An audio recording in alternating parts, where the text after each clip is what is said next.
All right, everybody, welcome back to another episode of Kids in the Dugout. This is kind of an extension of something we've been doing on this show, talking to some Ole Miss players, baseball players, particularly the transfer portal guys. That's kind of, people that I'm interested in getting to know, and I think all of the fans are too. So with us tonight, we have what was rated the number one transfer in this class by D1 Baseball, Treyson Hughes, the outfielder from Mercer. How you doing, buddy? What's up, guys? Nice to be here. Yeah, you too, man. So it's kind of take me through a little bit of how you ended up getting to Ole Miss, why you picked Ole Miss. You know, you obviously had two really, really good years at Mercer, your freshman and sophomore years.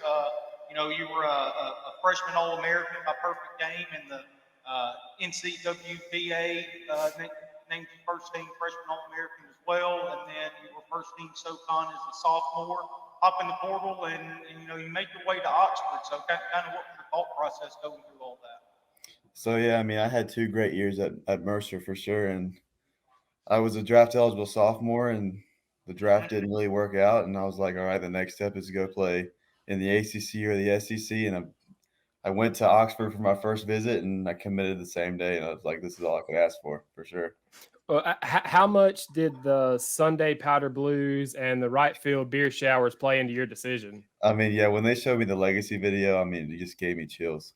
So I mean, I was like, yeah, this place is gonna be home because I'm left-handed, so I get to hit the balls into the student section, which is pretty cool too. So yeah. It's fun. So and kind of like you're talking about, the draft didn't really work out for you, but a lot of people consider SEC baseball to be AA level. Well, for sure. Because of how many great players and great programs we have in this conference. So, just kind of talk about how excited you are to get in this conference, play against the best players, and on a program that, in my estimation, is the top 5 program overall in the entire country. We're always hosting regionals, super regionals, won the national championship a couple years ago. So, you're coming into a big-time program, filling a big-time spot for us, too, in the outfield, playing in the best in the country. So, yeah, I mean, like, if you hit over 300 in the SEC, I mean, you get paid a lot of money. Yeah. So, I mean, that's just how hard it is. Like, some of these guys you face, they'll be in the league for 10, 12 years for sure. Like Lance Lynn, for example. I mean, he came to here, and then he's an all-star. Like, and then perennial. Major league career too, like you're talking about, Lord, he's got to be going on 15 years by now. Yeah. Like that, right? And right now he's with the Dodgers pitching in the postseason right now. And hasn't dropped a pound. No. in 15 years, man. He looks great. Yeah, it really is incredible. So kind of how has the transition been? You're in a new city, a new program, all of a sudden after 2 years in Mercer. How's Oxford treating you, and how's Ole Miss baseball treating you, and how are you kind of adjusting to it? Oh, man, the guys and the coaches are just awesome. Like, our team chemistry this year is unbelievable. And my apartment is all transfers, so we kind of all live together, and we're all learning together too, so that makes it a lot easier as well. And I mean, like, you couldn't ask for a better group of guys to be able to call my teammates, and chemistry takes you a long way for sure. So it's a good thing. Yeah, when I had interviewed Liam Dole a couple of weeks ago, he's saying it was you two, and then is it Andrew Fisher and Kyle Carmack? Is that right? Yeah. Good room. Yeah, no kidding, right? That's a star-studded room there. Now we still got to work on Andrew Fisher and Kyle Carmack, get them to come on, that way we can get the grand slam in that house there and get them all on the show here. But what I'm really interested to know, how much time do you 4 spend on choreographing the dance for The Love Is Gone?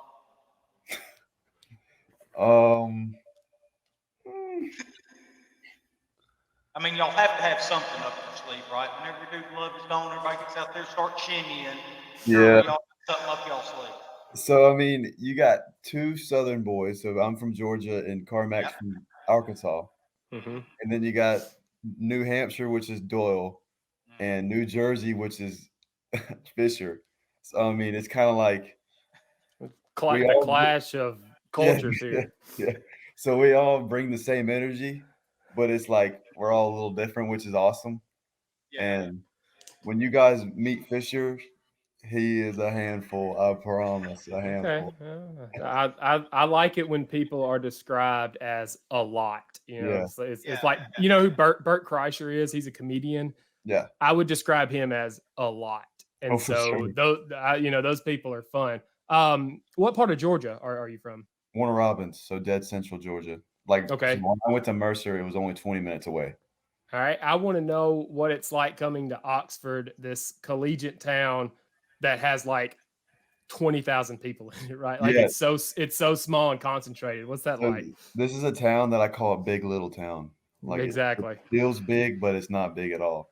And then I also call this town the city of roundabouts too. So you guys love your roundabouts.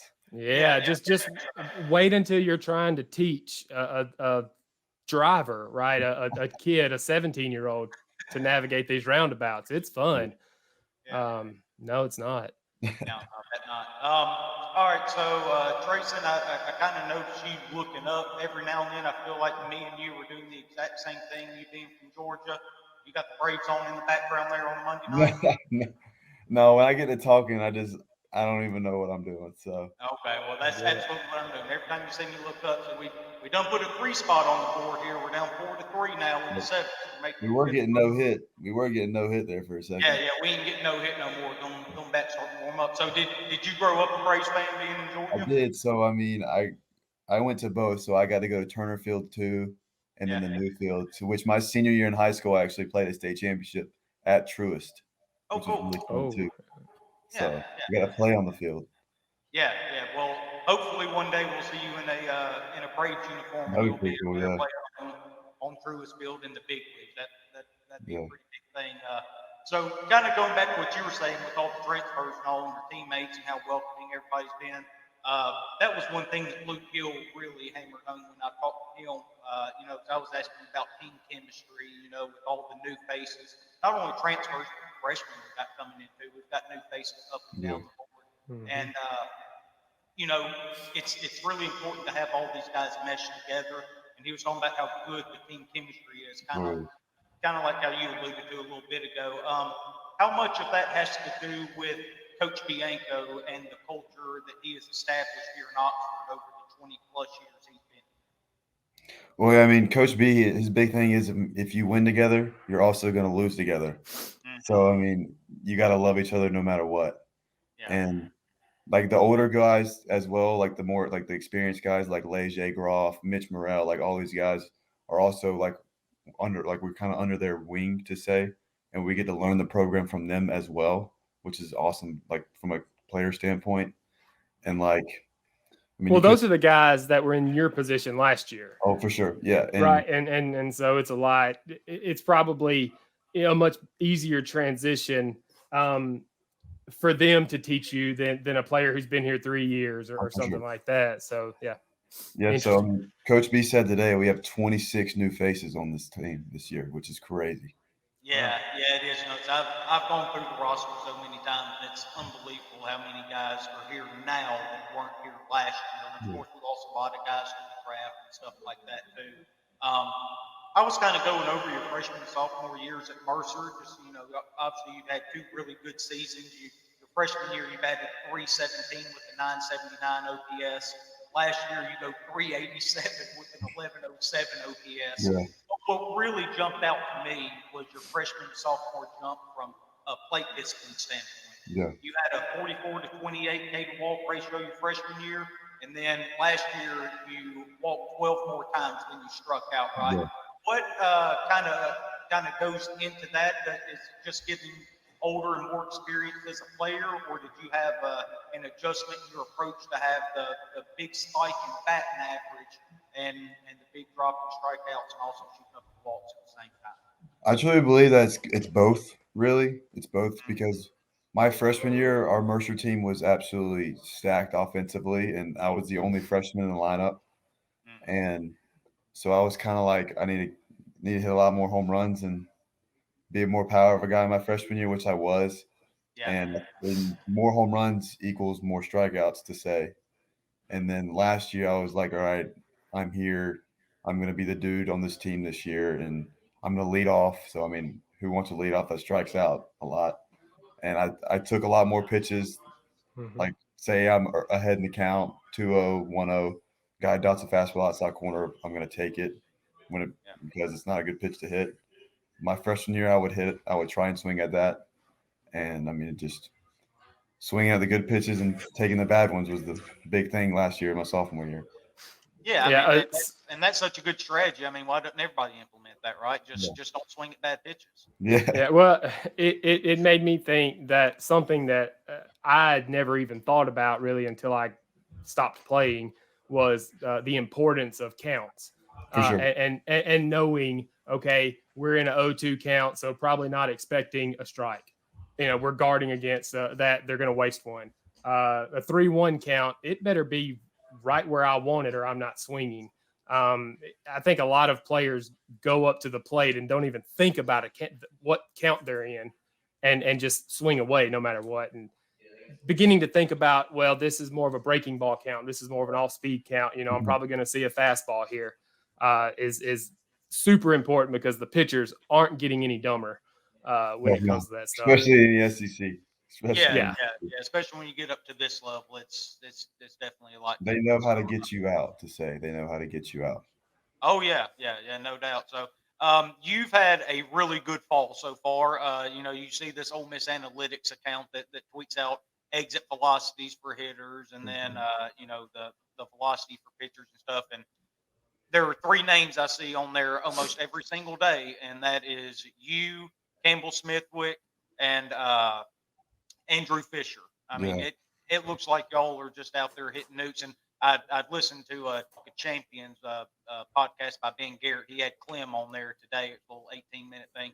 And he pointed you out specifically among transfers. It was you, Fisher, and Jackson Ross, 3 guys that have come in and kind of exceeded expectations. They knew y'all were really good players, obviously. That's why they went out and got y'all. And y'all have come in and have really carried that over into the fall, talking about how hard y'all work and just about how hard y'all hit the ball, right? Like, is that kind of what are you more of a line drive hitter? I guess is what I'm getting at. I talked to Will Furness about this.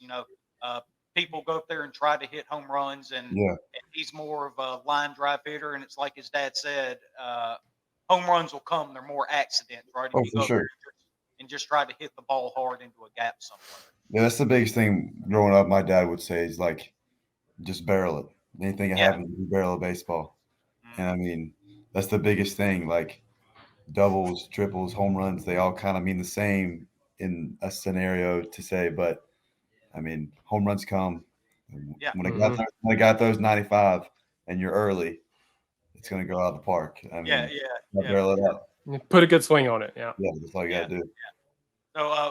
So where have they been playing you so far in fall ball? Have they had you in center, or you've been playing a corner outfield? Both center and right now. Center and right. Okay. Yes, I was kind of interested in that because when you would come in, we didn't exactly know what was going on with Ethan Groff at that time, right?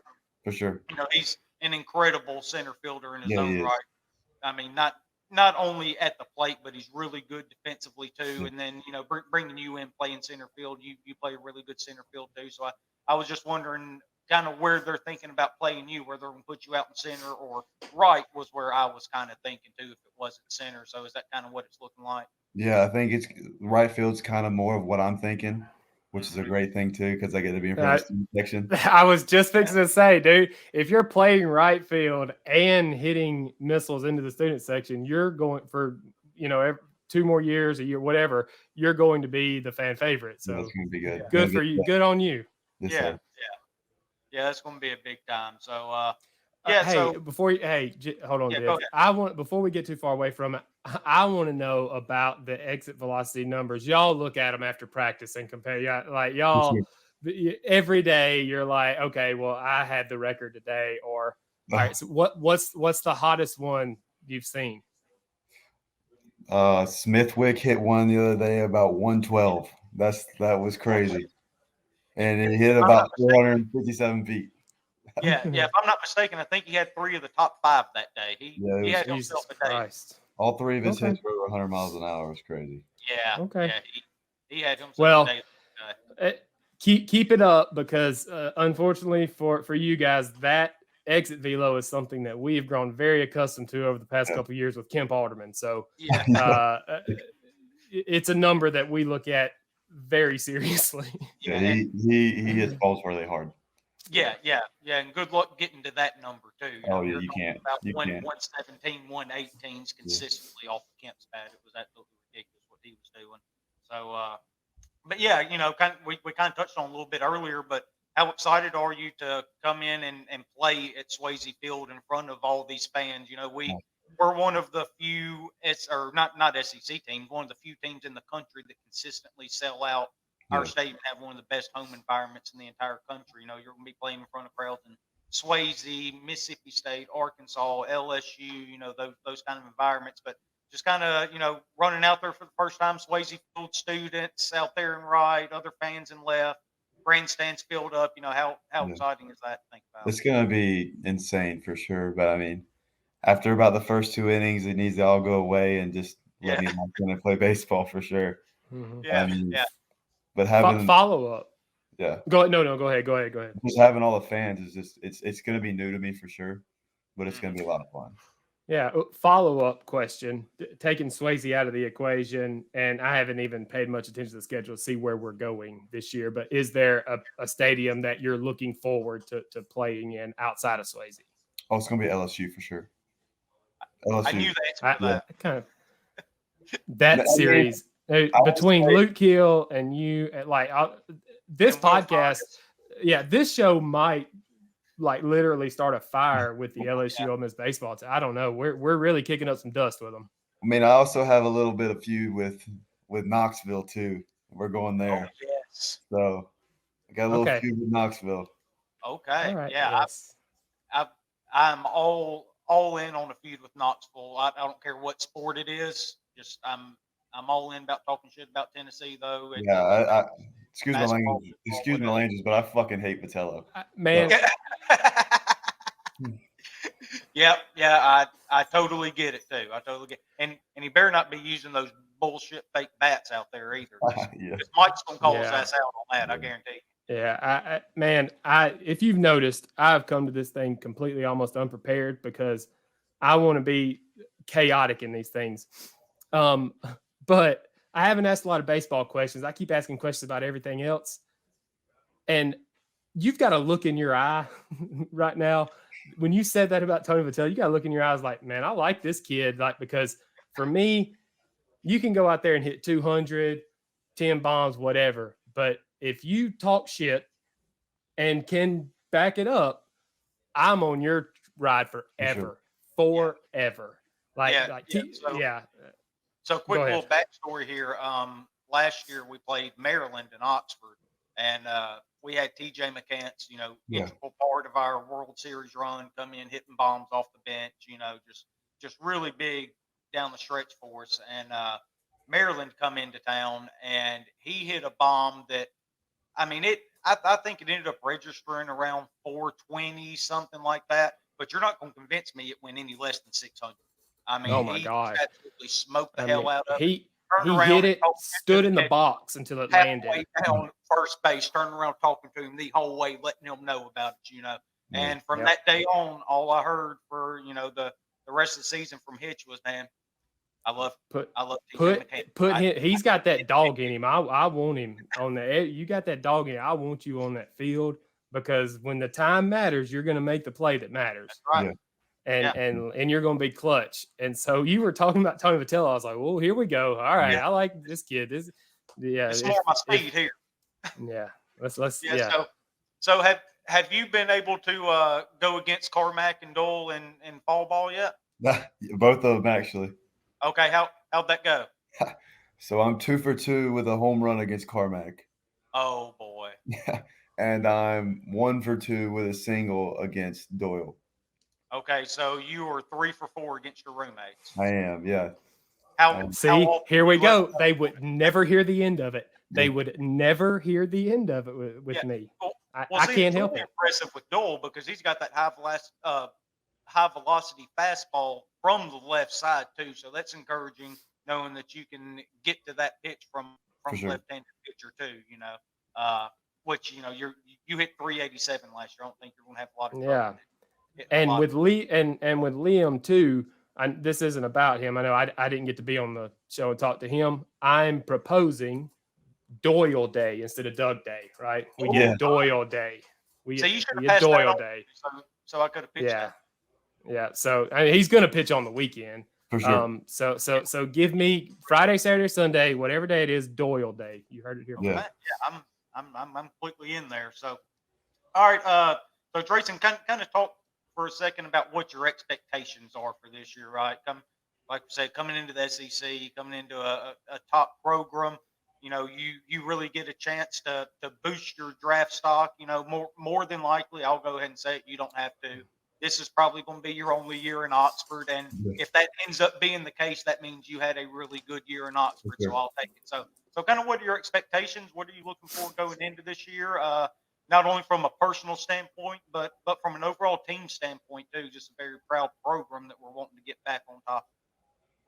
Yeah, I'm gonna go with a team first, but I expect us to make the longest run you possibly can, which is win the whole thing. For sure, because I mean we've worked way too hard already. I'm so excited. All right, I'm getting fired up. I'm ready. So yeah, I mean we worked way too hard. Our pitching staff is unbelievable right now, and I mean our offense is going to be one of the best in the country for sure. And I mean the only thing we got to do is win. So, and then going into myself is I just want to be one of the most electric players in the SEC. I want to be up there. I want to be up there with Caglione. I want to be up there with Dylan Cruz. All these not former, but guys that were just electric. I want to be one of those players where I step foot on the field, then you know who the fuck you're about to face. And absolutely. Yeah. Like I'm the dude you're game plan for. I'm the guy that you're not going to let beat you. Like have that kind of mindset in the opposing dugout, right? Yeah, I expect you that if you know you're going to throw me a fastball, you're not going to get it back. That's the type of guy I want to be. Yeah. So, and I will be. Yeah, my man, I love that. So, okay, I'll get you out of here on this then. Well, I've got another question. Okay, well, you go ahead then, and then I'll close mine up. No, I am actually very curious about walk-up music. Oh, for sure. Do they give y'all a list that you can pick from? Can you pick any song you want? Can you have you can lyrics? Pick whatever you want. It's just got to be clean. Okay. So yeah. All right. Yeah. That's what would get me. I was looking at the list last year, 2 years ago, and I was like, oh, they must have given them a Garth Brooks album and said pick a song, because it's songs that I love. Don't get me wrong, but I'm not walking up to Friends in Low Places. I always thought if I were a closer, right, I would come out to that little flip song, Game Over. It's like game over, like that. And man, that gets me fired up. But that's just me. Yeah, I don't know nothing about that. Go ahead with your non-fun question about baseball. Yeah. It's not really fun at all, but it's something I'm really interested in. And I think I've asked every single player this so far. And you kind of brought it up a little bit ago, but kind of going through this roster, I have been super impressed with the depth of pitching that we have. I mean, we have brought so many guys in from the transfer portal, some freshmen, and not to mention the guys we have coming back with Rivas and Quinn and Saunier and Nichols and Cole Ketchum, and then you get Josh Mallett's back, and then you're still working on Hunter Elliott getting back from his injury last year, and then all these guys, Dole and Carmack and all these guys. I mean, what is that like going up against those kind of pitchers every single day in fall ball, to kind of get you ready for the grind of an SEC season? I mean, it's the best practice you say you can get, because I mean, you'll face Doyles every weekend, you'll face Quinns every weekend, Sauniers every weekend. I mean, sometimes they're a little bit better than our guys, and like the kid from Arkansas, a left-handed pitcher, like he's going to be one of the most electric pitchers in the country. And I mean, we face Iowa, which will have like one of the best pitching staffs in the country. And I mean, it's surreal to say that I'm in the box against these guys, but if you get the job done against these guys, then you can do it against anyone in the country. Yeah. Well, it's good you get to do it in fall ball, not in the regular season, right? Like you don't have to face these guys during the season, so that's kind of the ideal situation there. So Well, look, man, I've already held you for almost 25 minutes now. That's about as long as I like keeping you guys. So, but I really appreciate you hopping on here, doing this with Yes, us. sir. I it's fun. think Hitch found his favorite player for this year that he's going to root for now. So, Yeah, Yeah. you saw me get all excited while I go like lean back. I was started shifting in my leaning seat. back. Yeah. Yeah, I knew what was going on there. So, but look, there's a scrimmage coming up this Saturday. Yeah. Jacksonville State, 1 o'clock, if I'm not mistaken, at Swayze Yes, sir. Field, free admission. Rebel Nation, come out, support these guys, get a first look at the 2024 Ole Miss Rebels. It's going to be our second national championship in 3 years. So go ahead and come out, get your first Yeah. look, and get your first look at guys like Treyson and Doyle and Hill and all those guys. We got a hell of a group here, and good luck this year, Treyson. Hopefully we can get Yeah. together a little closer to baseball season and catch up one more time before the season gets going, sure. and just kind of lock in and kind of, as you said, just start fucking people up. Let's do it. All right, man. Howdy, Love it, howdy. man. Hotty toddy. Howdy, tidy, guys.